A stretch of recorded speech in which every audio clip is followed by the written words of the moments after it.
Wasn't that long ago that the only way you even thought about cleaning up around the yard and garden was using one of these. Now it seems that just about everyone has a leaf blower and they love using them. Really, the problem isn't leaf blowers, It's more how they're used. Now I've got a few leaf blower tips for you that might just make using your blower a little bit easier and more efficient, and might make you a better, quieter neighbour. Now before you start blowing, you'll want to do a couple of things. This way, that way.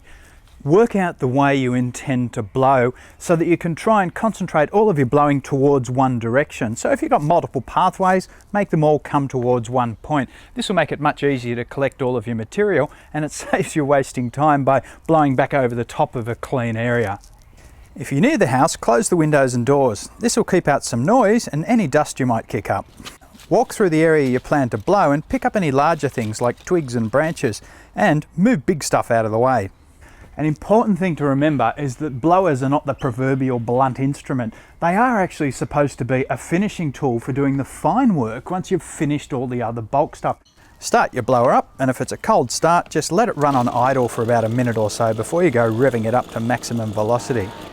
As you work over an area, don't move in a straight line. Use more of a semicircular or arc-like pattern. When you work like this, you're focusing the material towards one point. And remember, you don't need to be running your blower on full bore all the time. Back off on the throttle a little bit and just use little bursts of power. They can be really effective.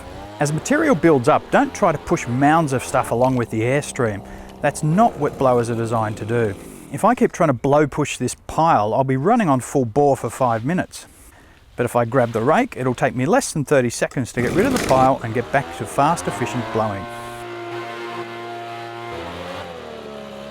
When you're working near walls, don't blow towards them, blow along them, otherwise you end up with all the muck back in your face. And likewise with windy days or windy locations, blow across the wind or blow with it, but don't try and blow into it, otherwise you'll end up with a mess all back in your face. Petrol-driven 2 or 4-stroke blowers are the traditional choice, but rechargeable lithium-ion battery blowers are the more popular choice, especially as you can get models in the same battery ecosystem as your other tools. They're also much lighter and easier to handle. Higher end models have an output that's comparable to trade-grade petrol machines, and they are massively quieter to run. You also don't have the hassle of having to mix and store fuel, and they're first start every time. Just click a battery in, flick a switch, and you're blowing. So what to do with all the collected stuff?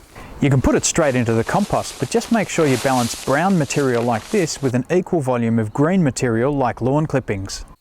I'm thinking my local leaf collecting brush turkey is somewhat envious of my leaf gathering capabilities. Many blower models also come with a vacuum kit. You can use this to suck the material up, and then you can add that to the compost or put it straight onto garden beds as mulch.